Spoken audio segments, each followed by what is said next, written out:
Hi friends, నేను మీ current గురండి. పని చేయించుకున్నవాడు అందరూ కూడా బాగానే పని చేయించుకుంటారు. ఏదో మన సొంత మనుషులతో మాట్లాడి పని చేస్తున్నట్టు అనే ఫీలింగ్లో ఉంటాం అనమాట. ఎందుకంటే అంత ఫ్రీగా మనతో ఉంటారు, అంత బాగా మనతో మాట్లాడుతారు.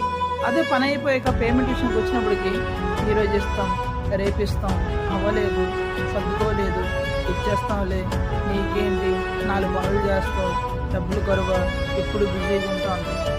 బట్ 4 పనులు చేస్తాం, ఎప్పుడు బిజీగా ఉంటాం, అది నిజం.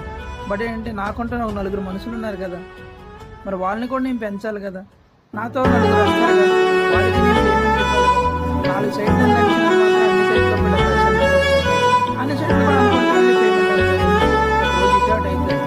బట్ కానీ ఎవరు అర్థం చేసుకోవాలి. పని 3 రోజులు బాగానే మాట్లాడు, పని అయిపోయాక మనకేంటి ఇక్కడ ఒక పనుల్లో చూస్తాం, మనతో పనులు బాగానే హ్యాపీగా మాట్లాడు. అంటే ఆఫ్టర్ మనకు పని అయిపోయాక వీడితో మనకేంటి బట్ వాడు ఎంత ఎక్కువ పడుతుంది, ఎంత కష్టపడుతుంది, వాడు ఆడడానికి ఎంత టైం పడుతుంది, ఎక్కడి నుంచి వాడు డబ్బులు ఎక్కడి నుంచి తెచ్చిస్తారని కూడా ఎవరికి బాధ అనిపించదు.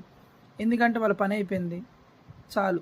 ఎదుటోడి కోసం ఎవరు ఫీల్ అయితే వాళ్ళకి వాళ్ళ వరకు వాళ్ళ పని అయిపోయింది అనే అందరూ ఏమనుకుంటారంటే ఎలక్ట్రీషియన్ ఇస్తారు, వెళ్ళి చూసి చాలు, వెళ్ళి చూడడానికి ఎంత టైం పడుతుంది, వెళ్ళి చూడడానికి ఏం ఖర్చు లేకుండా ఎవరు వెళ్ళరు కదా. ప్రతిదీ ఒక రేట్ ఉంటుంది. బట్ అందరూ ఒక రేటుతో చేస్తారని చెప్తారు. ఎవరి రేటు వాళ్ళు, అందరూ ఒకే రేటుతో చేయాలని ఎవరి రేటు వాళ్ళు, ఎవరి క్వాలిటీ నేను ఎప్పుడు అలా డిమాండ్ చేయను.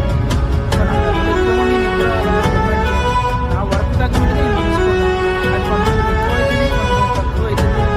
కొంతమంది డబ్బులు ఇస్తా అంటారు, పని అయిపోయాక రేపురా ఎల్లుండ్రా ఎక్కువ చెప్పు, ఎలాగైతే అలా మా దగ్గర తక్కువ చేస్తానంటారు. Subscribe my channel friends.